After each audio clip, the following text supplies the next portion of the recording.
السلام علیکم ورحمۃ اللہ وبرکاتہ ناظرین، امید ہے کہ آپ سب خیر و عافیت سے ہوں گے۔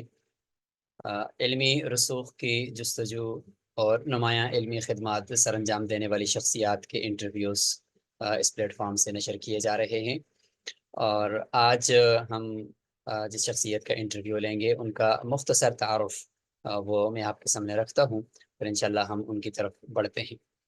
ہماری مراد جو آج ہمارے اسٹوڈیو میں ہمارے ساتھ موجود ہیں وہ ہیں ڈاکٹر حبیب بلال صاحب۔ ڈاکٹر حبیب بلال صاحب کا تعلق پونچھ جموں کشمیر سے ہے، اور آپ ایک ریسرچ اسکالر ہیں اور ریسرچ ایسوسیٹ ہیں۔ آپ چونکہ آپ کی P H D Islamic studies میں ہے، اور آپ کا جو پی ایچ ڈی کا ٹاپک ہے وہ ہے Muslim sects in India, history, impact and way forward پرسو۔ تو یہ ایک بہترین ٹاپک ہے جس کے اوپر آپ کی ریسرچ ہے، اور 11 پبلیکیشنز آپ کی ہیں اس موضوع کے اوپر۔ آپ کا جو ایریا آف انٹرسٹ ہے وہ ہے ریلیجن، فلاسفی اور comparative religion study, Islamic philosophy, Islamic history and civilisation, Quran, حدیث، فقہ، تصوف، اسلام، سائنس۔ ماشاءاللہ یہ سارے موضوعات کے اوپر آپ کو ایک دسترس حاصل ہے، اور آپ کی اس میں تحقیق ہے۔ سائنٹیفک انٹرپریٹیشن آف اسلام، اور اسی طریقے سے اسلام ان ماڈرن ورلڈ، اس کے اوپر بھی آپ کا ایک بڑا کام ہے، اور انٹرفیتھ ڈائلاگ اور انٹرفیتھ ڈائلاگ کے اوپر بھی آپ ایک عبور رکھتے ہیں۔ آپ کی جو ایکسپرٹیز ہیں وہ سائیکالوجی کے اوپر بھی ہیں، ایپسٹومالوجی کے اوپر بھی ہیں، اور کمپیریٹیو ریلیجن اسٹڈی کے اوپر بھی ہیں، اور اسی سے آج انشاءاللہ ہم جو پاکستان اور ہندوستان کے اندر مدارس ہیں ان مدارس کے کریکولم کے اوپر، اور مدارس کے اندر کیسے مدارس کے گریجویٹس کو ایک مین سٹریم کے اوپر لایا جا سکے، اس کے اوپر انشاءاللہ وہ گفتگو کریں گے، چونکہ یہی ان کی دلچسپی کا موضوع ہے۔ آپ نے بہت سارے جو کو کریکولم سپورٹس اور اس طریقے سے ایکٹیویٹیز ہو سکتی ہیں اس میں شرکت کی ہوئی ہے، تقریباً 8 مقابلہ جات کے اندر آپ نے اور سپورٹس کے میں شرکت کی ہے۔ اسی طریقے سے آپ نے کمپٹیشن جو ادب کے مسابقات ہوتے ہیں تو ان میں بھی آپ نے تقریباً 6 مسابقات میں آپ نے شرکت کی ہوئی ہے۔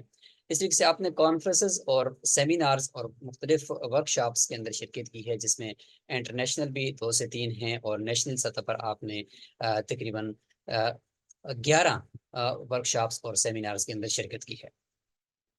اسی طریقے سے آپ کی یونیورسٹیز کے اندر بھی بہت سارے سیمینارز اور کانفرنسز کے اندر آپ شریک ہوئے ہیں، اور اس وقت آپ کی جو ریسرچ ہے اس میں آپ نے 11 آرٹیکلز آپ کے پبلش ہو چکے ہیں۔ اسی طریقے سے آپ نے 7 ایوارڈ حاصل کیے ہیں مختلف اپنے دوران تعلیم، اور اس وقت تک الحمدللہ آپ کا یہ سلسلہ جاری و ساری ہے۔ تو ہم بڑھتے ہیں آج کے مہمان خصوصی کی طرف۔ ڈاکٹر حبیب بلال صاحب، السلام علیکم ورحمۃ اللہ وبرکاتہ۔ وعلیکم السلام ورحمۃ اللہ وبرکاتہ۔ مفتی صاحب بہت بہت شکریہ۔ اللہ خیر ڈاکٹر صاحب، میں آپ کا شکر بہت گزار شکریہ۔ ہوں آپ کا۔ آپ کا بھی بہت بہت شکریہ کہ آپ نے وقت دیا ہے اپنے ٹف شیڈول میں سے، آپ کا بہت شکریہ۔ ڈاکٹر صاحب، ہم ابتدا کرتے ہیں آپ کے تعلیمی بیک گراؤنڈ سے، اور اسی میں ہی آپ اپنا ذاتی تعارف بھی مختصر، مزید اگر اس میں کوئی چیز رہ گئی ہو وہ کر دیجیے گا، اور اپنا تعلیمی دورانیہ کے کہاں سے آغاز ہوا اور اس وقت تک کہاں کہاں آپ کا تعلیمی دورانیہ گزرا۔ محترم مفتی صاحب، تعارف جو کچھ آپ نے بیان کیا ہے وہ بہت زیادہ ہے، اور میرا کوئی اتنا مختصر سا ہی تعارف ہے، لیکن آپ نے بہت زیادہ کچھ بیان کر دیا۔ میرا نام حبیب بلال ہے، اور میرا تعلق ضلع پونچھ، جموں و کشمیر، انڈیا سے ہے، اور تعلیم میری جو ہے وہ میرے ضلع سے ہی ہوئی ہے۔ اس کے بعد میں نے جو ہے وہ گریجویشن سائنسز میں کی ہے۔ سائنسز کے بعد پھر میں نے جو ماسٹرز کیا ہے وہ بزنس ایڈمنسٹریشن میں، میرے پاس ایک ڈگری بزنس ایڈمنسٹریشن کی ہے، جسے ہم MBA کہتے ہیں، مینجمنٹ کی ڈگری، جو ہیومن ریسورسز اور مارکیٹنگ میں ہے۔ اور اسی کے دوران میرا جو ہے رجحان جو ہے وہ اسلامک اسٹڈیز کی طرف دینیات اور اسلامیات کی طرف ڈیولپ ہوا تھا جب میں MBA کر رہا تھا، اور تبھی سے میں نے ذاتی طور پر سیلف اسٹڈی کے لیول پہ جو ہے وہ مطلب پڑھنا شروع کیا دین کو، اور لیٹر آن بعد میں نے جو ہے وہ فیصلہ کیا کہ میں اسی میں جو ہے وہ اکیڈمکس میں پرسیو کروں گا۔ پھر میں نے کشمیر یونیورسٹی سے MA اسلامک اسٹڈیز کی ڈگری حاصل کی، اور اس کے بعد پھر ابھی اس وقت میں بابا غلام شاہ بادشاہ یونیورسٹی راجوری میں ریسرچ اسکالر کی حیثیت سے کام کر رہا ہوں، اور PhD کر رہا ہوں۔ میرا ٹاپک آپ نے بتا دیا ہے، اور اس کے علاوہ جو ہے وہ اکیڈمک ایکٹیویٹیز میں انوالو رہتا ہوں، اور انشاءاللہ یہ سلسلہ جاری ہے۔ الحمدللہ۔ اس کے علاوہ آپ کے آرٹیکلز کا ذکر ہوا، تو اس کے علاوہ کوئی اور آپ کی اس میدان کے اندر خدمات اگر ہوں تو اگر آپ ذکر کرنا چاہیں۔ جی مفتی صاحب، آرٹیکلز وغیرہ تو میں لکھتا رہتا ہوں وقتاً وقتاً۔ اس کے علاوہ جو ابھی ایز اٹ از کوئی بک کی شکل میں پبلیکیشن نہیں ہے، اور میں ایک کتاب پہ کام کر رہا ہوں کافی ٹائم سے، لیکن میں انتظار میں ہوں کہ میں انشاءاللہ PhD سے فارغ ہو جاؤں تو میں اس کو انشاءاللہ پبلش کروں گا۔ وہ کتاب جو ہے وہ علم پر ہے، اور انگلش میں ہے انشاءاللہ، دا ریئلٹی آف نالج کر کے، اور بالکل اپنی جہت میں ایک نئی قسم کی، اور اپنی نوعیت میں ایک نئی قسم کی وہ کتاب ہوگی انشاءاللہ۔ اس پہ میرا کام ہے۔ اس کے علاوہ ایک دو اور کام ہے جو ابھی پائپ لائن میں ہے، اور انشاءاللہ جلد ود ان 1 or 2 years ان کو انشاءاللہ میں منظر عام پہ لاؤں۔ انشاءاللہ۔ ڈاکٹر صاحب، چونکہ آپ کا ایریا آف انٹرسٹ بھی ریلیجن ہے، کمپیریٹیو ریلیجن ہے، اور اسی کے اوپر آپ کا یہ سارا کام ہے، تو آپ سے پہلا سوال تو یہ ہوگا کہ اسلام کا تصور تعلیم آپ کے نزدیک کیا ہے؟ جی مفتی صاحب، یہ بڑا اہم موضوع ہے، اور میں اس پہ پہلے بھی کئی بار گفتگو کر چکا ہوں، اور کیونکہ جو میں نے ذکر کیا جس کتاب کا، اس پہ کام کرتے ہوئے مجھے تقریباً 2-3 سال ہو گئے ہیں، اور وہ ہے ہی علم پر، علم اور تعلیم، کہ اسلام کا تصور علم کیا ہے، اسلامک کانسیپٹ آف نالج کیا ہے، اور اسلام کا پرسپیکٹو جو ہے ایجوکیشن کا وہ کیا ہے۔ اس میں یہ بتانا چاہوں گا کہ میں نے ہمارے پاس علم کو اور ایجوکیشن کو ڈیفائن کرنے کے لیے ویسٹ سے ایسٹ سے بے شمار ہمارے پاس ڈیفینیشنز میں ملتی ہیں علم کو، لیکن میں نے جو ڈیفینیشن کا تعین کیا ہے، انتخاب کیا ہے، وہ میں نے قرآن کریم سے کیا ہے۔ قرآن کریم کی ایک آیت ہے، بسم اللہ الرحمن الرحیم، سورہ البقرہ کی آیت نمبر 151۔ بسم اللہ الرحمن الرحیم، کما ارسلنا فیکم رسولا منکم یتلو علیکم آیاتنا وَيُزَكِّيكُمْ وَيُعَلِّمُكُمُ الْكِتَابَ وَالْحِكْمَةَ وَيُعَلِّمُكُمْ مَا لَمْ تَكُونُوا تَعْلَمُونَ۔ یہ سورہ البقرہ کی آیت ہے، اور اس کے علاوہ بھی یہ جو آیت ہے، اور اسی پیٹرن کی آیت تقریباً 6-8 مقامات پہ اور موجود ہے قرآن کریم میں، جہاں پر اللہ تعالیٰ نے نبی کی ڈیوٹیز بیان کی، اور اس کا سادہ ترجمہ ہے کہ ہم نے تم ہی میں سے ایک شخص کو مبعوث فرمایا جو تم پر ہماری آیتیں تلاوت کرتا ہے، یعنی کہ ہمارا علم تم تک پہنچاتا ہے، اور تمہارا تزکیہ کرتا ہے، وَيُزَكِّيكُمْ، تمہارا تزکیہ کرتا ہے، پیوریفیکیشن کرتا ہے، کس کے ذریعے؟ کتاب کے ذریعے، اور علم کے ذریعے، اور حکمت کے ذریعے، اور پھر تمہیں وہ کچھ بتاتا ہے جو کچھ تم نہیں جانتے۔ تو اس میں 2-3 چیزیں ہمیں سمجھ میں آتی ہیں، کہ سب سے پہلے یہاں پر نبی کو معلم کہا گیا ہے، یہاں پر نبی کو ٹیچر کہا گیا ہے جو سکھانے والا، ٹھیک ہے۔ اور دوسری چیز، نبی کو یہاں پر ریفارمر بھی کہا گیا ہے، کہ جو ریفارم کرتا ہے، پیوریفائی کرتا ہے تمہیں۔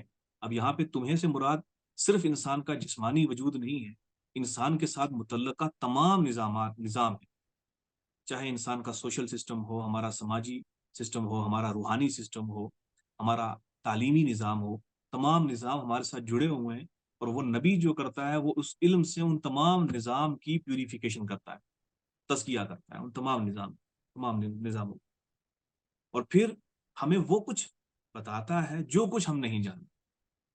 اور یہاں پہ ایک لطیف نقطہ یہ ہے کہ کتاب کا ذکر ہو چکا، کہ تمہیں کتاب اور حکمت سکھاتا ہے، کتاب کا ذکر ہو چکا، اس کے بعد فرمایا وَيُعَلِّمُكُمْ مَا لَمْ تَكُونُوا تَعْلَمُونَ، اور تمہیں وہ کچھ بھی بتاتا ہے جو کچھ تم نہیں جانتے۔ گویا پتہ چلا اس کے علاوہ بھی بہت کچھ نبی سکھاتا ہے، جو چیز محض کتاب تک محدود نہیں ہے، بلکہ کتاب کی باؤنڈری سے بھی بہت بڑی وسیع چیز ہے جو نبی ہمیں سکھاتا ہے، اور جس کی دلیل ہمارے پاس یہ ہے کہ صحابہ کرام جو لوگ تیار ہوئے وہ اس سے جو آگے جا کے جنریشنز میں 2-3 جنریشن کے بعد مسلمانوں نے علم کے میدان میں جو ترقی کی اس کی بیس یہی تھا، یہی تعلیم تھی جو ایک نبی نے دی۔ تو اسلام کا تصور تعلیم یہاں سے پتہ ہی چلتا ہے کہ علم صرف وہی علم ہے جو انسان کو پیوریفائی کرتا ہے، انسان کا تزکیہ کرتا ہے، وہ علم ہے، وہی تعلیم ہے کہ جو انسان کو اور انسان سے جڑے ہوئے ہر نظام کو ٹھیک کر دے۔ پہلی چیز یہاں سے اس ڈیفینیشن سے ہمیں یہ ملتا ہے، علم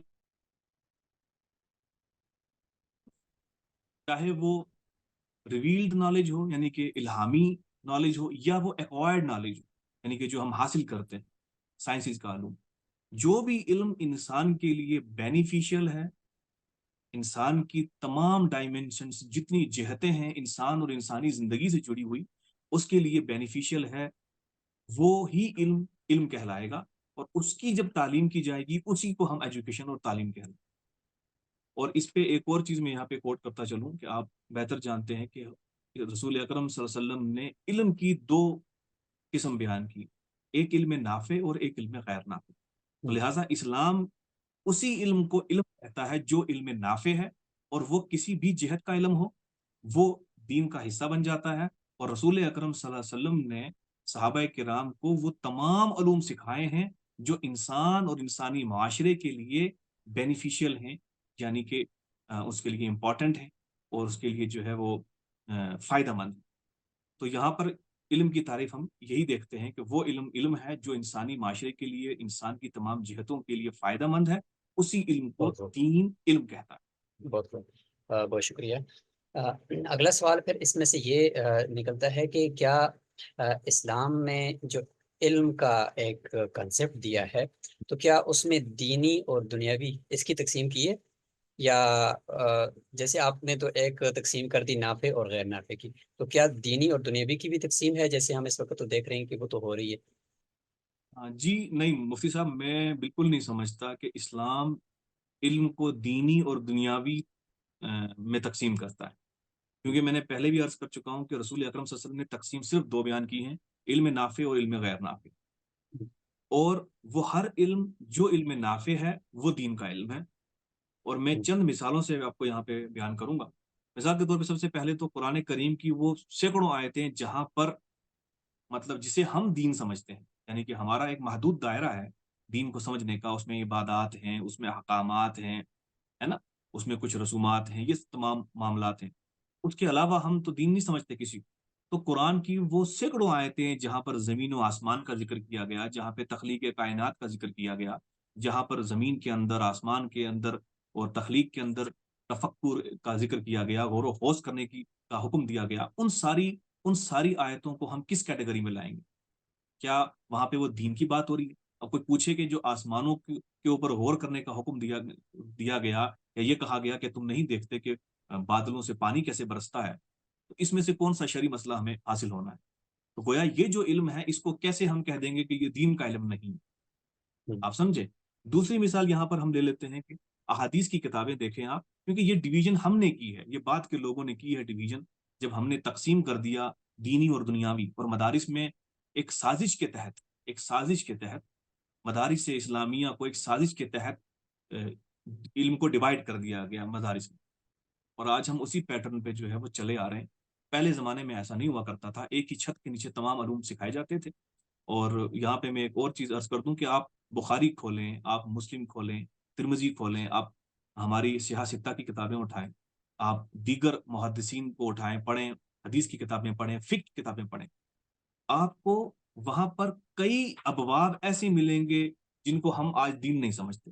مثال کے طور پہ بخاری کے اندر جو ہے وہ دا بک آف اریگیشن کیا کر رہا ہے، اریگیشن جسے ہم پانی کا نظام کھیتوں میں کہتے ہیں، وہ بک آف اریگیشن بخاری کے اندر موجود ہے۔ دا بک آف میڈیسن جسے ہم کتاب و طب کہتے ہیں، اگر ہم طب کے علم کو دین کا علم نہیں سمجھتے تو امام بخاری نے کتاب و طب کیوں قائم کی ہے بخاری کے اندر؟ ٹھیک ہے۔ دا بک آف ایگریکلچر، آج ہم سمجھتے ہیں کہ ایگریکلچر جو ہے وہ اس کا تعلق دین سے نہیں ہے، تو بخاری مسلم یا ترمذی کے اندر بک آف ایگریکلچر کیا کر رہی ہے؟ دیگر دا بک آف گیمز ہے نا یہ تمام جو ہیں وہ کتابیں حدیث کے اندر موجود ہیں، اس پہ محدثین نے حدیثیں جمع کی ہیں آپ صلی اللہ علیہ وسلم، تو ان کا تذکرہ کرنا، اس پہ گفتگو کرنا، یہ کب سے جو ہے وہ مطلب دین سے باہر ہو گیا۔ اس کے بعد یہ تو آگئی ایک مطلب دلیل والی بات، اب آپ کو ایک منطقی ایک میں اس پہ جواب دیتا ہوں کہ کیا علم دینی اور دنیاوی ہو سکتا ہے جس طرح سے ہم تصور کرتے ہیں؟ اب آج کے دور میں ہمارے جو بے شمار ہمارے خطیب حضرات ہوتے ہیں، کیونکہ ان کو اتنا ایکسپوجر نہیں ہوتا اور وہ ممبر پہ چڑھ کے کہہ دیتے ہیں کہ ڈاکٹر کیا بنا رہے ہو بیٹے کو، انجینئر کیوں بنا رہے ہو بیٹے کو، حافظ قرآن بناؤ۔ ان کو گویا یہ لگتا ہے کہ ڈاکٹر بنانا یا انجینئر بنانا جو ہے یہ کوئی دین کا کام نہیں، بالکل یہ دین کا کام، میں نے آپ کو بتایا کہ کتاب الطب جو ہے، طب کا علم حاصل کرنا یہ بالکل دین کا کام ہے۔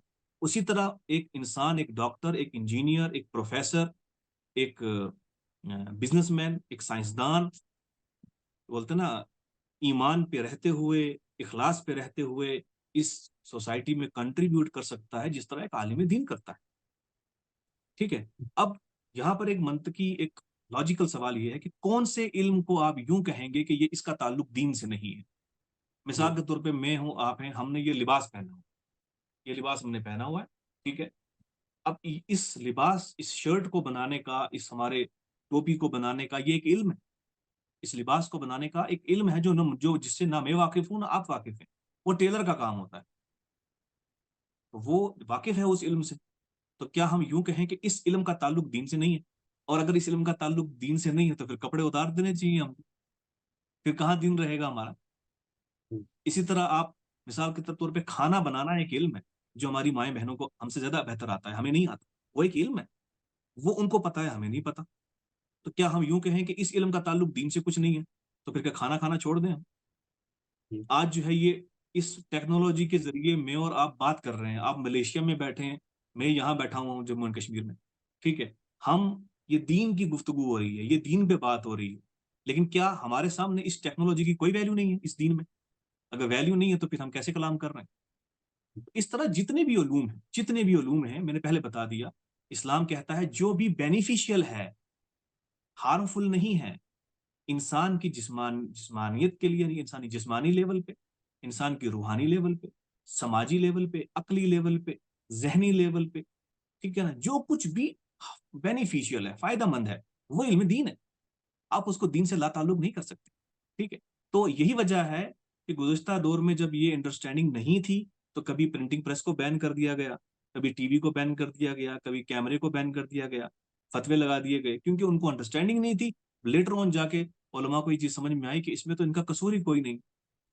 لہٰذا یہ ان شارٹ میں بتاؤں کہ اسلام دینی اور دنیاوی علوم کی تقسیم کا قائل نہیں ہے، اسلام صرف علم نافع اور علم غیر نافع کی تقسیم کرتا ہے، اور وہ ہر علم، چاہے وہ فزکس کا ہو، کیمسٹری کا ہو، میتھمیٹکس کا ہو، قرآن کا ہو، حدیث کا ہو، تاریخ کا ہو، سیرت کا ہو، ٹھیک ہے نا، ایسٹرو فزکس کا ہو، کاسمولوجی کا ہو، اوشنولوجی کا ہو، جیوگرافی کا ہو، جو علم علم نافع ہے انسان کے لیے اور انسانی معاشرے کے لیے، وہ علم دین ہے، وہ دین کا حصہ ہے، اسے ہم دین سے لا تعلق نہیں کر سکتے۔ وہ ہے کہ علم کی دو ہی تقسیمیں ملتی ہیں، نافع اور غیر نافع۔ اگر نافع ہے تو چاہے وہ غیر نافع بالکل، سائنس علوم ہیں، چاہے وہ مدرسوں میں پڑھائے جا رہے ہیں یا چاہے یونیورسٹی میں وہ پڑھائے عقلی جا رہے ہیں، وہ علوم ہوں سارے کے سارے یا دینی یونیورسٹی میں ہی پڑھائے جائیں، کہلائیں گے۔ ہاں، وہ دینی ہی کہلائیں گے وہ اور دینی ہی تقسیم، کہلاتے ہیں، ٹھیک ہے، بہت شکریہ۔ بالکل۔ اچھا جی، یہیں سے ہی ہمارا اگلا سوال آپ کی طرف متوجہ ہوگا ڈاکٹر صاحب کہ اسلامی تاریخ میں اگر ہم دیکھیں تو مدرسہ کی جو تعلیم ہے اور مدرسہ، اس کی ذرا مختصر تاریخ پہ روشنی ڈالیے گا۔ دیکھیں، مطلب جب ہم مطلب رسول اکرم صلی اللہ علیہ وسلم کے زمانے کو دیکھتے ہیں تو ہمیں یہ بات اچھے سے پتہ ہے کہ آپ صلی اللہ علیہ وسلم کے زمانے میں قرآن کی کمپائلیشن نہیں ہوئی تھی۔ قرآن کی کمپائلیشن جو ہے جمع جو کیا گیا قرآن کو، وہ خلفائے راشدین کے زمانے میں کیا گیا، لیکن یہ بات ہے کہ رسول اکرم صلی اللہ علیہ وسلم کے دور میں ہی بے شمار صحابہ کرام جو ہے انہوں نے لکھنا پڑھنا سیکھ لیا تھا۔ صحابہ کرام آپ صلی اللہ علیہ وسلم کے اوپر آنے والی وحی کو بھی لکھا کرتے تھے، مصحف موجود تھے صحابہ کرام کے پاس، اور آپ صحابہ کرام چاہے وہ بے شمار صحابہ کرام ہیں، جو حضرت ابو ہریرہ بھی ہیں، حضرت کیا بولتے ہیں، اور دیگر صحابہ کرام ہیں جو لکھا کرتے تھے احادیث نبوی کو اجازت لے کے لکھا کرتے تھے. تو خلفائے راشدین کے دور میں اور اس کے بعد والے دور میں جب قرآن کمپائل ہو گیا، اور اس کے بعد پھر احادیث، کیونکہ صحابہ کے دور میں تو حدیث کی کمپائلیشن کی ضرورت نہیں پڑی تھی، لیکن بعد میں اگلے دور میں جب وضع حدیث کا فتنہ شروع ہو گیا اور پھر محدثین وجود میں آئے، علم حدیث اور جرح و تعدیل پہ کام ہونا سٹارٹ ہو گیا، اور اس سے پھر مان لیجئے towards the and of 8th century, یعنی کہ 8ویں صدی عیسوی کے اینڈ پر، یعنی کہ مان لیجیے جب موطا امام مالک جو ہے وہ 760 کے آس پاس، 765 کے آس پاس پہلی کتاب جو ہے کتاب کی شکل میں حدیث کی کتاب موجود ہوئی، پبلش ہوئی، تو اس کے فوراً بعد ہمارا جو ہے نا یہ ایک لٹریری بولتے ہیں نا لکھنے پڑھنے کا کتابوں کا سلسلہ جو ہے وہ امت مسلمہ میں جاری ہو گیا تھا اس وقت تک، یعنی کہ 8ویں صدی عیسوی تک یہ سلسلہ شروع ہو گیا تھا، کتابیں لکھی جانے لگی، اور قرآن جو ہے وہ جگہ جگہ جو ہے وہ قرآن کے نسخے جو ہے پہنچ گئے،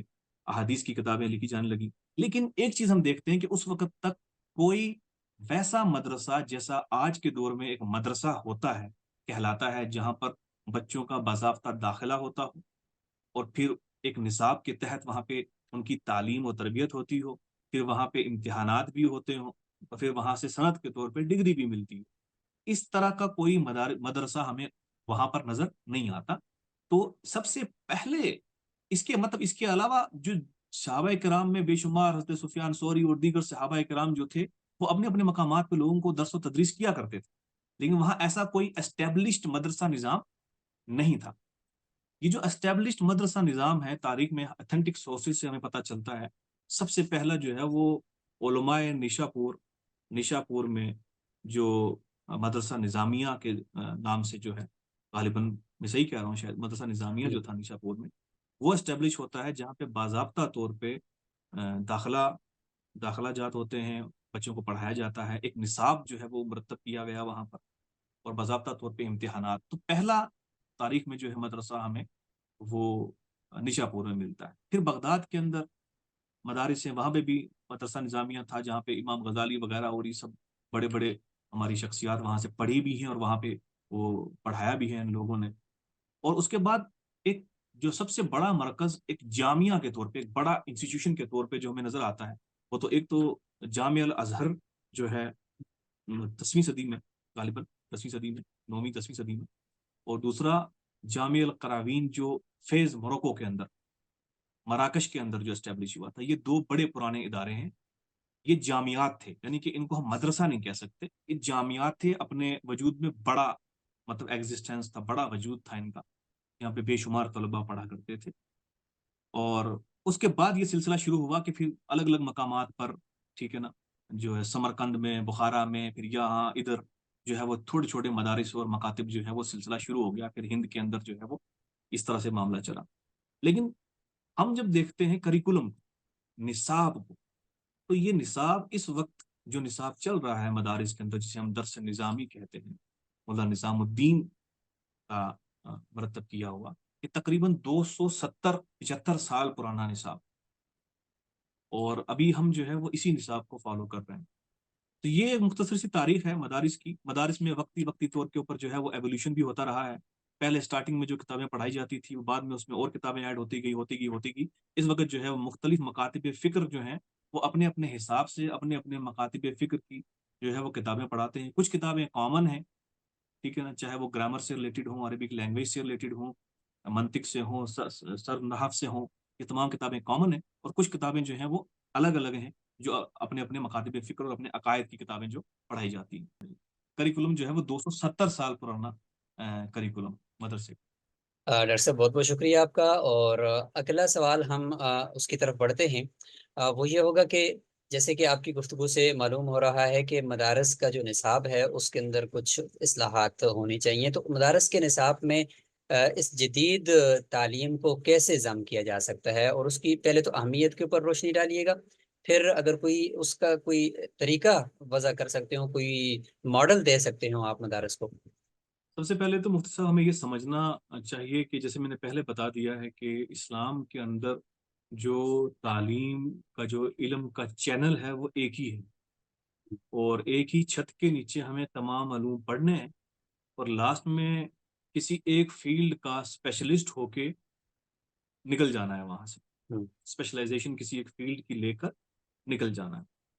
اب تھوڑا سا ہمیں اس کی ہسٹری پہ غور کرنا ہوگا کہ جو پرانے مدارس تھے، میں پہلے بھی ذکر کر چکا ہوں، وہاں پر میرے پاس وقت نہیں ہے، ورنہ اویلیبل بھی نہیں ہے، کتاب ہے بڑی امپورٹنٹ، دا لاسٹ مغلس، اور اس کتاب کے اندر جو ہے وہ 17ویں صدی کا جو مدارس تھے دلی کے، ان کا ذکر کیا گیا ہے، جو ایک ویسٹرن اسکالر ہے اور اس نے ذکر کیا ہے، اور اس نے بتایا ہے کہ ان مدارس کا جو لیول ہے وہ آکسفورڈ کے لیول کے برابر ہے، اور اس میں وہ ذکر کرتا ہے کہ کس طرح 7 سال 8 سال یا 10 سال پڑھنے کے بعد جب وہاں سے ایک شخص دستار پہن کے باہر نکلتا ہے اور وہ ہمارے آکسفورڈ کے لیول کے جو اسکالرز ہیں ان کے مقابلے بات کرتا ہے، اور یہ اس لیے ہوا تھا کہ اس وقت کے مدارس میں تمام علوم پڑھائے جاتے تھے۔ اب اس کا ہرگز یہ مطلب نہیں ہے کہ قرآن یا حدیث پڑھنے سے انسان کا ذہنی ارتقا نہیں ہوتا، اس کا یہ مطلب نہیں ہے۔ اس کا مطلب یہ بھی نہیں ہے کہ صرف قرآن و حدیث پڑھنے سے جو ہے وہ انسان کا ذہن جو ہے وہ ڈیولپ نہیں ہوتا، اس کو ایکسپوجر نہیں ملتا، اس کا یہ مطلب نہیں ہے۔ جتنا ایکسپوجر قرآن سے ملتا ہے اتنا ایکسپوجر کسی چیز سے نہیں ملتا، لیکن ہمیں ایک غلط پیٹرن پہ لگا دیا گیا۔ وہ جو علوم تھے جہاں پر غور و خوض کرنا تھا، میتھمیٹکس سمجھنا تھا، اس کی ایکویشن سمجھنی تھی، ہے نا، کیمسٹری کے فارمولاز سمجھنے تھے، فزکس کی لاز سمجھنے تھے، ان پہ غور و فکر کرنا تھا، اور وہاں سے ہمارا ذہنی ارتقاء ہونا تھا، وہ پروسیس قرآن بھی کرواتا ہے، لیکن کیونکہ ہم نے قرآن کو صرف حفظ کرنے پہ زور دے رکھا ہے، ہم اس پہ وہ لقوم یتفکرون پہ فوکس نہیں کرتے، افلا تعقلون پہ فوکس نہیں کرتے، افلا تدبرون پہ فوکس نہیں کرتے، اس طرح سے جب ہم قرآن کو نہیں پڑھتے تو الٹیمیٹلی ہمارے حافظ تو تیار ہو جاتے ہیں لیکن ان کو ایکسپوجر نہیں ہوتا۔ تو جو آپ نے بات کہی کہ شروعاتی دور میں ہمارے جتنے بھی ہمارے جو گولڈن پیریڈ ہم کہتے ہیں، وہاں کے جتنے بڑے بڑے سائنسدان نکلے، وہ کوئی اس زمانے میں کوئی یونیورسٹیاں قائم نہیں کی ہوئی تھی انگریزوں نے کہ جہاں سے وہ پڑھ کے ابن سینا، ابن رشد اور الفارابی نکلے تھے۔ وہ سب کے سب اشخاص جو تھے وہ مدرسہ ہی کے پروڈکٹ تھے، ان سب نے قرآن بھی پڑھا تھا، حدیث بھی پڑھی تھی، فقہ بھی پڑھا تھا، اور پھر کیمیا بھی پڑھا تھا، علم فلکیات بھی پڑھا تھا، علم ریاضی بھی پڑھا تھا، الجبرا بھی پڑھا تھا، علم طب بھی پڑھا تھا۔ یہ تمام چیزیں پڑھ کے تو وہ اس مقام پہ پہنچے تھے۔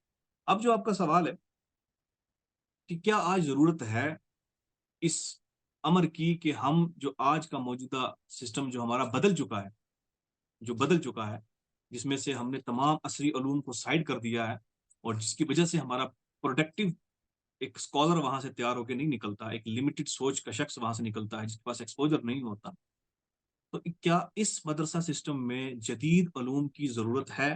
اگر ہے تو پھر اس کو ہم کیسے انٹروڈیوس کروائیں، جو کہ آپ کا سوال ہے۔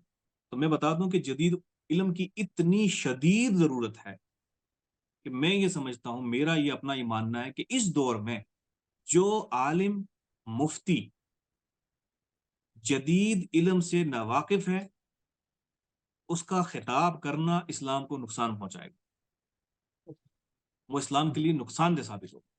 اس کی ایک وجہ ہے، یہ کوئی میں جذباتی ہو کے نہیں بات کہہ رہا، میں بالکل منطقی اعتبار سے بات کہہ رہا ہوں، مثال کے طور پر، کیونکہ جن افراد کو آپ نے ایڈریس کرنا ہے، جن کو خطاب کرنا ہے، وہ جو جمعہ میں آپ کے سامنے بچے بیٹھے ہوئے ہیں، وہ جو نوجوان بیٹھے ہوئے ہیں، وہ کوئی سائنس کا اسٹوڈنٹ ہے، کوئی فلاسفی پڑھ کے آیا ہوا ہے، ٹھیک ہے نا، وہ ہر بچہ جو ہے وہ سائنسی علوم کا کی مطلب کا علم ہے اس کے پاس، اور وہ اسی نظریے سے دنیا کو دیکھ رہا ہے، اسی نظریے سے وہ کریشن کو دیکھ رہا ہے، اسی نظریے سے جو ہماری تخلیق کو دیکھ رہا ہے۔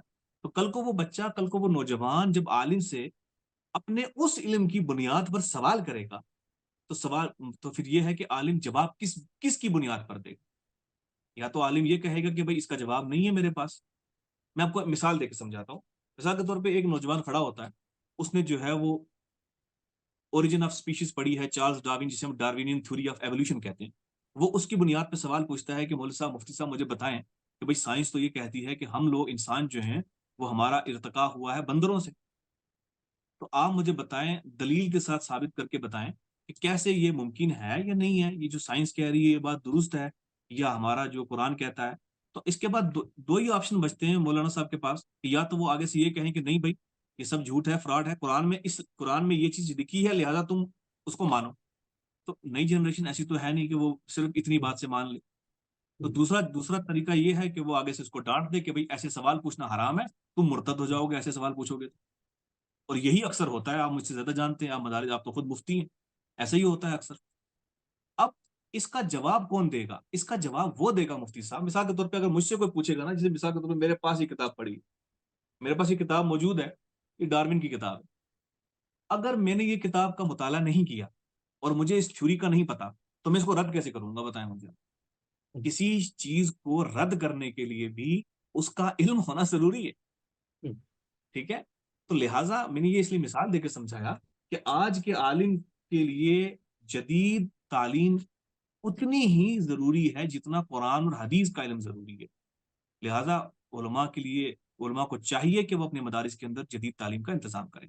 اب آپ کے سوال کا دوسرا حصہ کہ کون سے طریقے ہیں جن کے ذریعے ہم جو ہے وہ تعلیم کو جو ہے وہ جدید تعلیم کو جو ہے وہ مدارس کے یہاں اندر میں جوڑیں. ایڈ بھی اس کر میں دوں گا میرا سوال یہ کو، ماننا ہے کہ تھوڑا سا اگر میں سوال کو ایڈ کروں جی تو جی آپ اس میں، وہ یہ ہے کہ جی جی مدارس میں اگر یہ بات کی جائے، اگرچہ رول ماڈل کے طور پر ہمیں مدارس ملتے ہیں کہ جنہوں نے ایک چھت تلے ابھی دونوں تعلیموں کو شروع کر دیا ہے، لیکن 95% مدارس کے ساتھ اگر بات کی جائے کہ آپ جدید تعلیم کو بھی بیچ میں شامل کرو، تو وہ کہتے ہیں کہ بھئی کیسے شامل کریں؟ ہم تو جو ہمارا اسکیجول ہے، جو ہمارا شیڈول ہے، اس میں تو اس کی گنجائش ہی نہیں بچتی کہ طالب علم کو ہم کوئی دو تعلیمیں ایک چھت تلے دے سکیں. تو آپ کوئی رائے عمل دے رہے ہیں ان کو، یا کوئی طریقہ کار بتا رہے ہیں کہ جس میں آسانی سے ان کو ایڈجسٹ کرنے میں آسانی ہو؟ جی جی میں بتاتا ہوں آپ کو. اصل میں یہ ہمارے ساتھ ہو چکا ہے. پہلے ایک بار ہم نے کوشش کی تھی، ہمارے ایک علاقے کے ایک مدرسے کو ہم نے اپروچ کیا تھا. وہاں چھوٹے چھوٹے بچے تھے. ہم نے ان سے یہ کہا تھا کہ ان بچوں کی اصلی تعلیم کی ساری ذمہ داری ہماری جو فورم ہے وہ اٹھاتی ہے. ہم صبح بچوں کو لیں گے گاڑی میں، اسکول چھوڑیں گے، اسکول سے بچے 2 بجے آئیں گے، اور 2 بجے کے بعد آپ اپنا جو ہے جس طرح سے معاملہ چلتا ہے مدارس کا وہ چلائیں، اپنا شیڈیول کو چینج کریں. تو اس پہ میں آتا ہوں. پہلے میں آپ کو یہ بتا دیتا ہوں کہ کس طرح سے ہم اس کو لا سکتے ہیں. ہمیں جس طرح سے ہم نے نصاب کے اندر کچھ کتب رکھی ہیں کہ یہ کتابیں پڑھانی کمپلسری ہیں، ٹھیک ہے نا. جیسے ہماری پرائمری لیول، مڈ لیول کی کتابیں ہوتی ہیں، اولا کیا بولتے ہیں، کیا بولتے ہیں اس کو، صرف نہ جو فرسٹ سیکنڈ تھرڈ کلاسز ہوتی جی ہے نا، صرف نحو کی ساری کتابیں، درس انجام کی کتابیں جو کمپلسری ہیں، پڑھائی جاتی ہیں. جی تو ان کتابوں کے ساتھ ہی ہمیں کچھ اور چیزوں کو بھی کمپلسری کرنا پڑے گا مدارس کے اندر. ٹھیک ہے. اور جسے ہم بولتے ہیں ایلیمنٹری لیول کی تعلیم کمپلسری کرنی پڑے گی. مثال کے طور پہ جب ہم سکولز میں جاتے ہیں نا، تو سکولز میں اب دونوں جگہ یہ پرابلم ملتی ہے. سکولز میں کیونکہ دینیات نہیں ہے، اسلامیات نہیں دیکھنے کو ملتی، اور ادھر مدارس میں چلے جائیں تو وہاں پر عصری علوم دیکھنے کو نہیں ملتے. تو کرنا یہ ہے کہ مدارس کے اندر ایلیمنٹری لیول تک جو تعلیم ہے، عصری تعلیم کو کمپلسری کر دینا ہے. اس میں بھی میں یوں نہیں کہوں گا کہ آپ ساری چیزیں پڑھائیں. مثال کے طور پہ آپ تھوڑی بہت ہسٹری کا پارٹ رکھیں جو جاننا ضروری ہے. ہیومن سویلائزیشن کی جو ہسٹری ہے وہ ایک عالم کو پتہ ہونی چاہیے. اس کے بعد میتھمیٹکس کا پارٹ رکھیں کہ میتھمیٹکس بہت امپورٹنٹ ہے. ٹھیک ہے. اس کے بعد جو سائنسز ہیں، فزکس، کیمسٹری، میتھمیٹکس اور میڈیکل سائنسز ہیں، ہیومن سائنسز جو ہیں، ان کا ہونا بہت ضروری ہے. اور ساتھ میں کیا بولتے ہیں ہم اس کو، لینگویج. کیونکہ آج آپ جب تک آج مطلب انگلش جو ہے وہ گلوبل لینگویج کے طور پہ، بہت سے علماء جو ہیں پہلے مطلب انگلش نہیں پڑھتے تھے، اب علماء انگلش پڑھ کے جو ہے ویسٹ میں جا کے خدمات اپنی انجام دے رہے. تو اس میں لینگویجز کو بھی پڑھائیں، جس طرح آپ عربی پڑھاتے ہیں اس طرح انگلش پڑھائیں. اب آپ کا ایک سوال کہ اتنا سارا کچھ جو ہے وہ مدرسے کے بچے کو پڑھایا کیسے جائے؟ یہ تو بہت مشکل ہو جائے گا. اس کو ہم کس طرح سے جو ہے وہ پاپ اپ کریں گے، کیسے ہم اس کو ریگولائز کریں گے مدرسے کے اندر؟ اس کا جواب یہ ہے کہ سارا کچھ ایک ہی دن میں نہ پڑھایا جائے. آپ اپنا شیڈیول بنائیں، اپنا ٹائم ٹیبل بنائیں. ہم جب یہ کرتے ہیں، ایسا نہیں ہے کہ ممکن نہیں، یہ سب پہلے بھی پڑھایا جاتا تھا. ٹھیک ہے. جو کمپلسری چیزیں ہیں آپ ان کو ایک لیول تک تمام بچوں کو پڑھائیں. ٹھیک ہے. اس کے بعد ان کی اسپیشلائزیشن میں ان کو جانے دیں. تو مفتی صاحب مطلب اس سوال کو میں کنکلوڈ کرتا ہوں کہ کون سی ایسی ٹیکنیکس ہیں، کون سے ایسے ماڈلز ہیں جن کو اپنا کے ہم جدید تعلیم جو ہے، عصری علوم جو ہے وہ مدارس کے اندر انٹروڈیوس کروائیں پھر سے. میں لفظ استعمال کر رہا ہوں پھر سے کیونکہ پہلے تھے، بیچ میں غائب کیا گیا سب کچھ یہ۔ ہمارے پہلے تمام جو پرانے مدارس تھے ان میں سب کچھ اکٹھا پڑھایا جاتا تھا، تو دوبارہ سے کیسے اس کو جو ہے وہ انٹروڈیوس کروایا جائے، اس پہ بے شمار علماء نے کام کیا ہے، بہت سے ایسے اسکالرز ہیں جو پرٹیکولرلی مدرسہ ایجوکیشن پہ کام کر رہے ہیں۔ میں اس کا ایکسپرٹ نہیں ہوں، لیکن ان تمام علماء نے اپنی کتابوں کے اندر باضابطہ ماڈلز دیے ہیں، باضابطہ ٹیکنیکس بتائی ہیں کہ کس طرح سے جو ہے وہ ہم بچوں کو جو ہے وہ جدید تعلیم سے جوڑ سکتے ہیں مدارس کے بچوں کو۔ اس میں جو ایک پرابلم جو میں نے بھی سنی کئی بار جب ہم نے اپروچ کیا، آپ نے بھی مجھے بتائی، ٹائم کا جو مسئلہ ہے کہ بچوں کا خود کا جو مطلب مدرسے کا جو شیڈیول ہوتا ہے وہ اتنا مطلب ٹائٹ ہوتا ہے کہ اس کے اندر جگہ نہیں ہوتی کہ وہ وہاں کہاں سے عربی مطلب عصری علوم جو ہیں ان کی کلاسز اٹینڈ کریں۔ تو اس کا ایک بڑا سمپل سا طریقہ یہ ہے کہ آپ ہفتہ وار کلاسز لگوائیں اسٹارٹنگ میں، ٹھیک ہے؟ آپ ضروری نہیں ہے کہ آپ جو ہے وہ ہر روز وہ چیزیں پڑھائیں، آپ ہفتے میں 2 دن رکھیں ان علوم کے لیے، ٹھیک ہے؟ اور ان 2 دنوں کے لیے باقی جو کلاسز ہیں ان کو آدھا کر لیں، ٹھیک ہے؟ اور خاص طور سے جو بہت سی چیزیں ہمارے نصاب میں ایسی ہیں جو آؤٹ ڈیٹڈ ہیں، ہم ان کو یوں ہی پڑھ رہے ہیں، ٹھیک ہے، ان کو منیمائز کر لیا جائے، ان کو منیمائز کر لیا جائے، ان علوم کو جو ہے میکسیمائز کر لیا جائے۔ اور دوسری چیز یہ ہے کہ جب آپ نیچے سے پرائمری لیول سے سٹارٹ کرتے ہیں بچوں کو، تو اس میں جنرل سائنسز پڑھائیں، جنرل میتھمیٹکس پڑھائیں، ہے نا، جنرل اسٹڈیز جو یعنی کہ جنرل لیول پہ پڑھائیں، تاکہ وہ ان سے کم وہ جڑ سکیں۔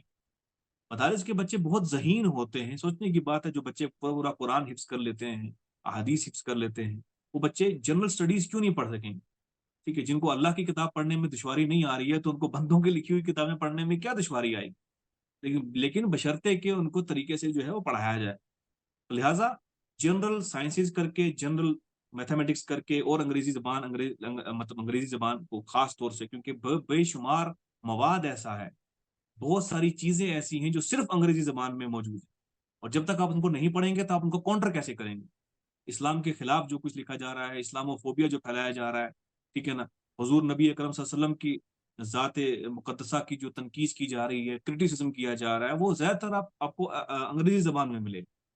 تو جب ایک عالم جو ہے وہ اس سے ناواقف رہے گا تو اس کے اوپر وہ کس طرح سے اس کا جو ہے وہ تعاقب کرے گا؟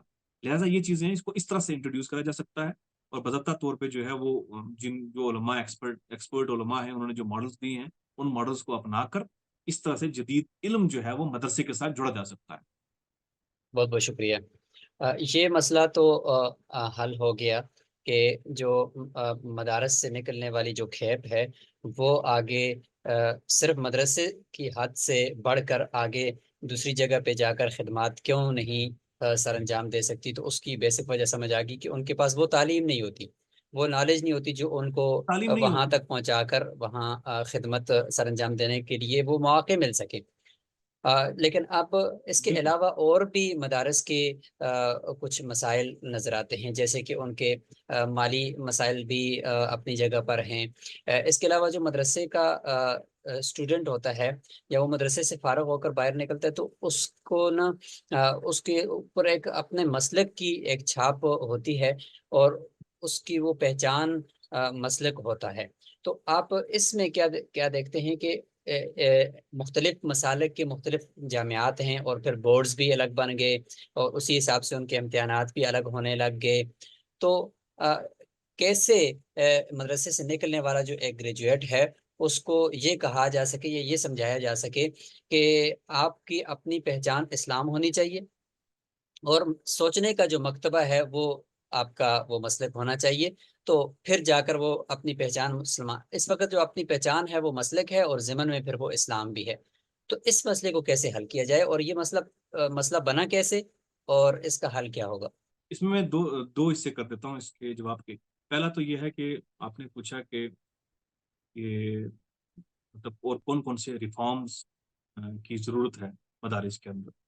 ایک تو میں نے بتا دیا جدید علوم ہیں، اس کے علاوہ بچوں کو سکلز ڈیولپمنٹ، جو اسکل بیسڈ ایجوکیشن ہے اس کو بھی مدارس کے اندر انٹروڈیوس کرنا چاہیے۔ جیسے مثال کے طور پہ ہم پرانے علماء کو دیکھیں تو ہمارے بڑے بڑے ائمہ، امام احمد ابن حنبل کو لے لیں، امام ابو حنیفہ کو لے لیں، امام مالک، امام شافعی، فقہا، محدثین، متکلمین، وہ ہر شخص جو ہے نا وہ اپنا جو پیشہ ہے اس کا ایک کوئی خاص پیشہ بھی تھا۔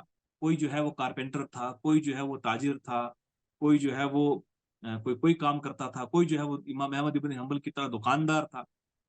تو کیونکہ سکلز ختم ہو گئے، ہم نے کلیتاً ایجوکیشن کو، مدرسے کی ڈگری کو ہم نے بنا دیا اپنا پروفیشن.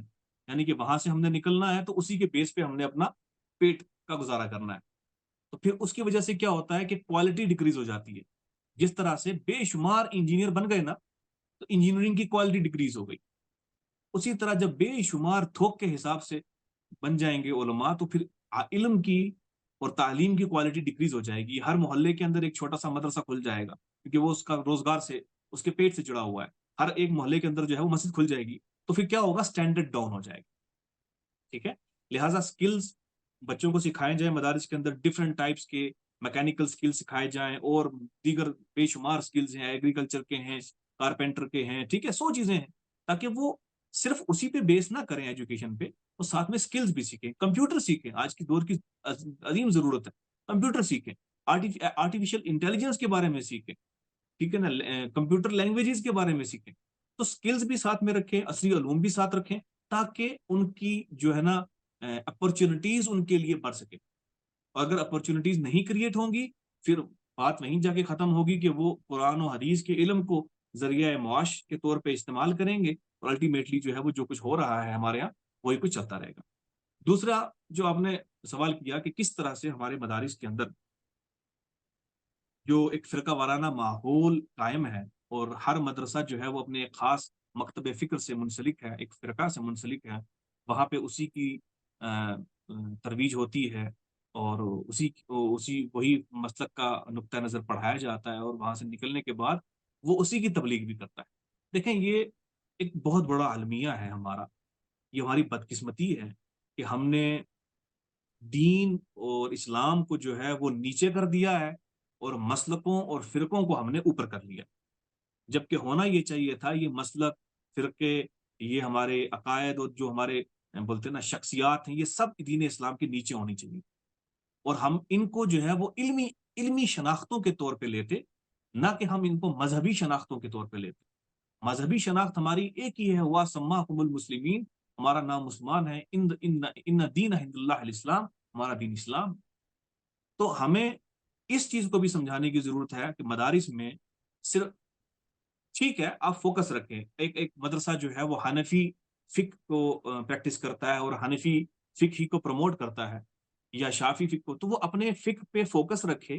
لیکن کم سے کم دوسرے جو فقہ ہیں، دوسرے مسالک ہیں، میں تو یہاں تک کہوں گا کہ دوسرے مذاہب جو ہیں ان کے بارے میں بھی کم سے کم تھوڑی بہت انفارمیشن وہاں پہ بچوں کو بتائی جائے، تاکہ ان کو یہ پتا ہو کہ ہمارے علاوہ دنیا میں کیا کچھ ایگزسٹ کرتا ہے، دوسرے مذاہب کے جو لوگ ہیں ان کے عقائد کیا ہیں، ان کے بلیفز کیا ہیں. تو دوسروں کو پڑھنا بھی اتنا ہی ضروری ہے. ملیشیا میں بیٹھے ہوئے ہیں، اور وہاں پہ آپ کانفرنسز وغیرہ بہت کچھ ہوتا ہے، اور وہاں پہ آپ دنیا جہان کے لوگوں سے ملتے ہیں. کبھی کسی نان مسلم ہندو سے بھی ملتے ہیں، سکھ سے بھی ملتے ہیں، بدھسٹ سے بھی ملتے ہیں، جیوز کرسچن سے بھی ملتے ہیں. اگر آپ کو ان کے نظریات اور عقائد کے بارے میں اے بی سی ڈی بھی نہیں معلوم، کچھ بھی نہیں معلوم، تو آپ مجھے بتائیں، آپ بیٹھ کے ان سے کیا گفتگو کریں؟ ایک عالم ہونے کے ناطے آپ جب ان سے تبادلہ خیال کریں گے، تو آپ ان سے کیا گفتگو کریں گے جب آپ ان کو پتہ ہی کچھ نہیں ہے؟ تو لہٰذا میرا یہ ماننا ہے کہ یہ آپ اپنا مسلک رکھیں، اپنی شناخت رکھیں، آپ اس پہ فوکس رکھیں، لیکن آپ دوسرے مسالک کو بھی تھوڑا بہت پڑھیں. اس سے 2 چیزیں ہوں گی: ایک تو آپ کی غلط فہمیاں ختم ہوں گی دوسروں کے بارے میں، اور دوسروں کے جو عقائد ہیں ان سے آپ کی واقفیت ہونے کے بنیاد پر آپ اپنے آپ کو صحیح طرح سے پیش کر سکیں. ایک انٹرا فیتھ ڈائلاگ کا ماحول کریٹ ہوگا. دقت یہ ہے کہ یہاں پر اپنے مسلک کی بات مانی جاتی ہے اندھا ہو کر، اور دوسرے مسلک کی کوئی کتاب نہیں بھی پڑھی ہو تب بھی اس کو رد کیا جاتا ہے. سوال یہ ہے کہ آپ کسی چیز کو رد کر رہے ہیں تو کم سے کم اس کے بارے میں انفارمیشن تو لے لیں تھوڑی بہت. تو اس وجہ سے کیا ہوتا ہے، پھر ہمارے دھواں دار خطیب جو ہیں وہ ممبروں پہ کھڑے ہو کے، اس وقت دیکھ لیں آپ حال کیا ہے سوشل میڈیا پر، کس طرح سے ایک دوسرے کے بارے میں جو ہے ایک دوسرے کی تذلیل کی جاتی ہے، تحقیر کی جاتی، ایک دوسرے مسلکوں کا جو ہے وہ مذاق اڑایا جاتا ہے، ایک دوسرے کی تکفیر کی جاتی ہے، ایک ہی ڈنڈے سے سب کو ہانک دیا جاتا ہے. تو یہ تبھی ممکن ہوگا، کہ تبھی کم کیا جا سکے گا جب ہم اس کے اندر وسعت پیدا کریں گے. ہم دوسرے مسالک کو بھی تھوڑا بہت پڑھیں گے اور دوسرے مذاہب کو بھی تھوڑا بہت پڑھیں گے. یہاں پہ ہمیں اپنے نصاب میں ترمیم کی ضرورت ہے. ٹھیک ہے, ایتھکس کو بھی لانا ہے, ایتھکس آف ڈس ایگریمنٹ بولتے ہیں نا, آداب اختلاف کو بھی لانا ہے, وہی بچوں کو پڑھانا ہے. آداب گفتگو بھی پڑھانا ہے, آداب بھی پڑھانے. ٹھیک ہے نا, علم تو پڑھانا ہی ہے. اور پھر ساتھ میں نے بتایا آپ کو جسے ہم کہتے ہیں comparative religion study. Comparative religious study, جیسے مثال کے طور پہ میں ہوں تو مجھے کل تک بے شمار غلط فہمیاں تھی دوسرے مذاہب کے بارے میں, مجھے ان کا علم نہیں تھا. لیکن جب میں ماسٹرز میں گیا تو وہاں باضابطہ طور پہ ہمیں ایک سبجیکٹ لگا, کمپیریٹیو ورلڈ میجر ریلیجنس کے نام کا سبجیکٹ تھا ہمارا. تو اس میں ہم نے بدھزم بھی پڑھا, ہندوازم بھی پڑھا. ہمیں پتہ لگا کہ بھئی کون سی چیزیں جو ہیں وہ غور و فکر کرنے لائق ہیں, کون سی چیزیں جو ہیں جن پہ بیٹھ کے ہم دوسروں سے بات کر سکتے ہیں, کون سی چیزیں ہیں جو ہماری غلط فہمیاں جس سے ختم ہوتی ہیں. تو یہ اس طرح سے ہے, جب یہ نصاب ہمارا تبدیل ہوگا, نصاب میں ہم یہ چیزیں شامل کریں گے, بچوں کو پڑھائیں گے نصاب کے طور پہ, تب جا کے یہ ہمارے اندر سے ختم ہوگا فرقہ وارانہ ماحول مدارس. بہت بہت شکریہ ڈاکٹر صاحب. ڈاکٹر صاحب آخر میں آپ کیا پیغام دیں گے اہل مدارس کو اور مدارس سے نکلنے والے جدید فضلاء کرام کو؟ ویسے تو آپ کی ساری گفتگو پیغام ہی ہے کہ وہ نکل کر مدارس سے اگر فی الحال مدارس کے اندر کوئی ایسا نظام نہیں ہے تو وہ اعلیٰ تعلیم مزید حاصل کرنے کے لیے دوسرے طرف جا کر اپنا ایکسپوئر بڑھائیں. لیکن اس کے علاوہ اگر کوئی پیغام آپ دینا چاہیں اہل مدارس کو تو وہ کیا ہوگا؟ جی صاحب, ایک دو چیزیں کہہ کر میں جب اس کو کنکلوڈ کروں گا. سب سے پہلی بات تو یہ کہ اپنے بچوں کو لازماً عصری تعلیم دیں, ہر حال میں دیں. میں پہلے بھی کئی بار کہہ چکا ہوں کہ اس وقت اس دور کا تقاضا یہ ہے کہ ہمارا ہر عالم, ہمارا ہر مفتی, ہمارا ہر خطیب سائنس کا جاننے والا ہونا چاہیے, کیونکہ آگے جن کو خطاب کرنا ہے وہ سب سائنس کے جاننے والے ہیں. لہٰذا اس پہ فوکس کریں. دوسرا, ایتھکس سکھائیں, مینرز سکھائیں, ایٹیکیٹ سکھائیں, ادب پہ فوکس کریں. آپ دیکھ لیں کس طرح سے سوشل میڈیا, یوٹیوب کے اوپر اس وقت مطلب کون سا ماحول گرم کیا ہوا ہے ہم لوگوں نے, کس درجے پہ. ایک تو ہے نا کہ ہم اثر علماء کو گالیاں بکنا, تذلیل کرنا, اب بزرگوں تک بات چلی گئی.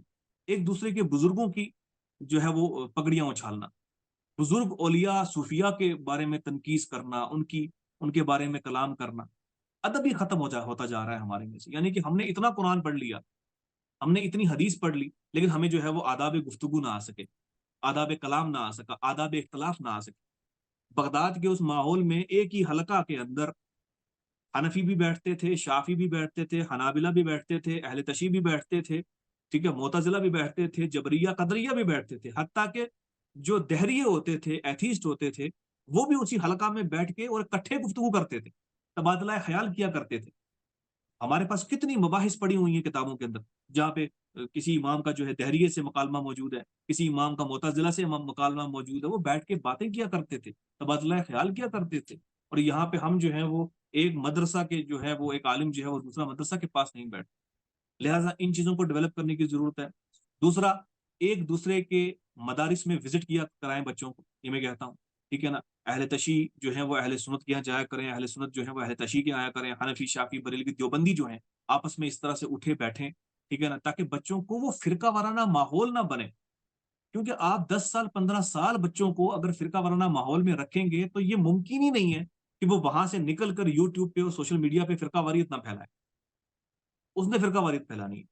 تو لہٰذا اس کو کم کریں. اور تیسری چیز کہ جو بہت امپورٹنٹ ہے, جس کو میں ایڈریس کرنا بھول گیا, وہ یہ ہے کہ جو مفتی ہمارے نکلتے ہیں دارالفتہ سے, آپ خود ایک مفتی ہیں, یہ بات میں نے آپ سے وہاں بھی کہی تھی کہ ہمیں ان کی بھی اب ڈفرنٹ ڈائمینشنز میں ضرورت ہے.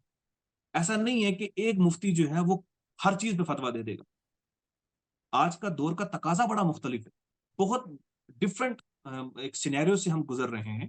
مثال کے طور پہ میں آپ سے پوچھتا ہوں, آپ بھی ایک مفتی ہیں, اگر آپ کے پاس اس ٹائم کوئی آ جائے اور بولے کہ آپ مجھے بتائیں کہ آرگن ڈونیشن کے اوپر مجھے فتویٰ دیں, تو آپ کیا کریں گے؟ آپ تو نہیں دیں گے نا فتویٰ, آپ کو اس کا علم ہی نہیں. یا سیروگیسی پہ فتویٰ دے دیں تو آپ کو تو پتہ ہی نہیں ہے اس بارے میں. ٹھیک ہے, کوئی اور مفتی ہے تو اس کے پاس اگر پہنچ جائے کہ مجھے کرپٹو کرنسی کے یوزیج پہ فتویٰ دے دیں, کیسے فتویٰ دے دے گا اگر اس کو پتہ ہی نہیں ہوگا کرپٹو کرنسی کیا چیز ہے. ٹھیک ہے نا, ٹھیک ہے. تو یا پھر آرٹیفیشل بلڈ کے اوپر فتویٰ دے دیں, ٹھیک ہے نا, آرٹیفیشل آرگن کیا بولتے ہیں ٹرانسپلانٹ کے اوپر فتویٰ دے دیں. ٹھیک ہے, اس طرح کی بے شمار جدید علوم ہیں, جدید مسائل ہیں, جدید مسائل. جن کے اوپر کلام کرنے کے لیے، جن کے اوپر فتویٰ دینے کے لیے اس عالم دین کے لیے یہ لازم بن جاتا ہے، اس کے اوپر لازم ہو جاتا ہے کہ وہ اس کے متعلق جو علم ہے اس کو حاصل کر لے۔ اور یہاں پہ میں کوٹ کرنا چاہوں گا کہ جامعہ الازہر کا جو دارالفتہ ہے، میں اس کے بارے میں اسٹڈی کر رہا تھا، تو جامعہ الازہر جو مصر میں، ایجپٹ میں دارالفتہ ہے، وہ بہت ریفائنڈ ہے اس معاملے میں۔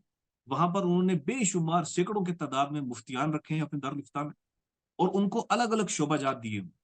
جو مفتی میڈیکل سائنسز سے ریلیٹڈ فتویٰ دیتا ہے، وہ فائنینس میں اور بینکنگ میں نہیں گھستا۔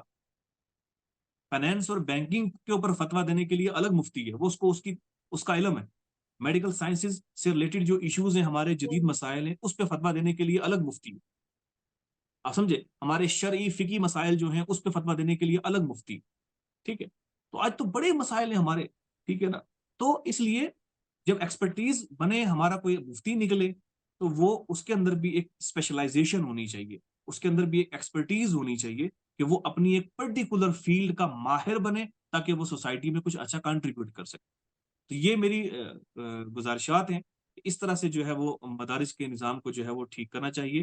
اور آخری ایک امپورٹنٹ بات میں کہنا چاہوں گا کہ جو مدرسے عصری علوم، مطلب اپنے بچوں کو پڑھانے میں کامیاب ہو چکے ہیں، وہ تو بہت اچھی بات ہے، اور جو اس میں کامیاب نہیں ہو پا رہے، یا جن کے لیے مشکلات آ رہی ہیں، تو وہ کچھ ایسا بیچ کا راستہ نکالیں، کہ ڈسٹینس ایجوکیشن کے ذریعے بچوں کو پڑھائیں، یا بچوں کو وہاں سے فارغ ہونے کے بعد جو بڑی یونیورسٹیز ہیں اور کالجز ہیں ان کے ساتھ کچھ ایسا ایگریمنٹ کریں کہ وہ اپنے بچوں کو وہاں سے نکلنے کے بعد یونیورسٹیز اور کالجز میں لے کے جائیں، ٹھیک ہے، اور وہاں جا کے ان کو بی اے اور ایم اے کے اندر جو ہے ایڈمیشنز کروائیں، عربک میں کروائیں یا اسلامیات میں کروائیں۔ ہر ایک یونیورسٹی میں آج اسلامیات میں موجود ہے۔ اس سے یہ ہوگا کہ اگر وہ وہاں بھی جا کے اسلامیات پڑھے گا، لیکن وہاں پہ اسلامیات پڑھنے سے اس کا ایکسپوجر وسیع ہو جائے گا، اس کے اندر بہت وسعت آ جائے گی۔ تو اس طرح کی ایک ساری تمام چیزیں ہیں کہ جو اصلاحات ہیں جو مدارس کے اندر لانی لازمن ہے، تبھی جا کے ہم جو ہے وہ آنے والے وقت میں اور اس دور کے اندر جو ہے وہ اچھے علماء جو ہے وہ پروڈیوس کر پائیں گے، جو ہمارے لیے جو ہے وہ خیر کا باعث بنیں گے، اور دین کی جو ہے وہ صحیح معنوں میں جو ہے وہ تشریح اور ترویج ہو پائے گی۔ ڈاکٹر صاحب، آپ کا ایک مرتبہ پھر بہت بہت شکریہ کہ مدارس کے بارے میں آپ ایک فکر رکھتے ہیں، ایک درد رکھتے ہیں، اور یہ ہمدردانہ یقیناً فکر ہے کہ مدارس سے نکلنے والا جو اسکالر ہے وہ ہر فیلڈ میں فعال، ایکٹیو کردار ادا کر رہا ہو، نہ کہ وہ دوسروں کے ہاتھ کو دیکھ رہا ہو، بلکہ وہ اپنا ذریعہ معاش بھی خود ڈیزائن کر رہا ہو، اس کو سوائے صرف کمیٹی کے ہاتھوں کی طرف دیکھنے کے خود ہو وہ ساری چیزیں کر رہا ہو، اور ساتھ ہی ہر فیلڈ کے اندر وہ ماہر ہو کہ وہ رہنمائی کر سکتا ہو۔ تو اسی کے اوپر ہی ہماری یہ بالکل ساری گفتگو گھومتی ہے۔ آپ کا بہت بہت شکریہ۔ انشاءاللہ یہی گفتگو اگر کوئی سن لیتا ہے اور اس کے اوپر اگر ہم عملی طور پر آ جاتے ہیں، تو میرے خیال سے بہت کچھ اس کے اندر پریکٹیکل چیزیں بھی نکل سکتی ہیں۔